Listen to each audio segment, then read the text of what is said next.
What's happening, everybody? Nick Martinez, the Keto Dad here, and tonight for dinner we made keto-friendly meatballs. They're delicious, simple to make. You're gonna love this one. Check it out.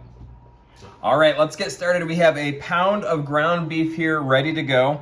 And the best part about this recipe is it's just a dump recipe. We're gonna dump all the ingredients in. We're gonna mix them together. So we're gonna go ahead and start out with some parsley. We get the parsley here. We're gonna add in some Italian seasoning. Then we have our Parmesan, and we have our almond flour. Now we're gonna just add a little bit of salt and pepper to taste. All right, a little bit of pepper. And then finally we're gonna add in our two wet ingredients, or liquid ingredients. We have 1 egg, and then a little bit of water just to kind of bring all of this together. All right, now that we have all the ingredients dumped in there, this is where you get to make a choice. The choice is, do you use your hands and press this all around, or do you use a spoon like I am? And it's totally up to you. Everybody has their own style when it comes to meat. But the important thing here is that we just get it mixed all together.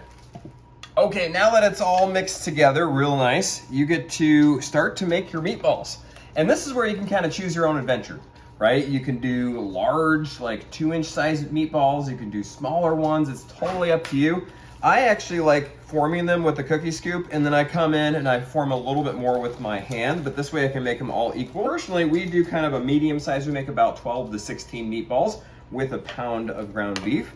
But if you're serving these just with some marinara sauce and you want them larger, awesome. If you want to serve them kind of with some rice cauliflower or like palmini noodles, maybe you want them a little smaller.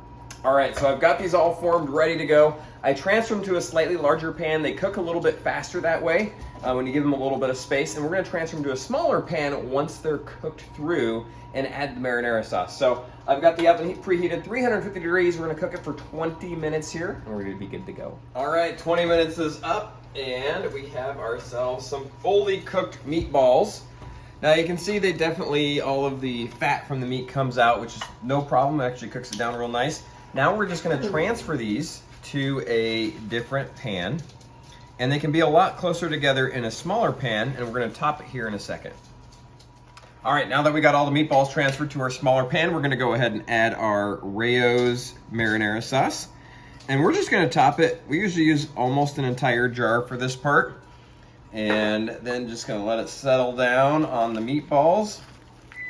And the last thing that we're gonna do here is add some mozzarella cheese. So the recipe calls for about a 1/2 cup. I'm just gonna grate some until it's nice and covered.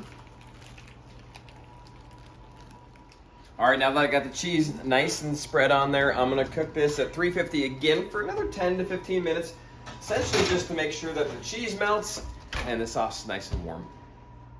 All right, we got the meatballs out of the oven. We put them over a bed of rice cauliflower, and let's see how they taste.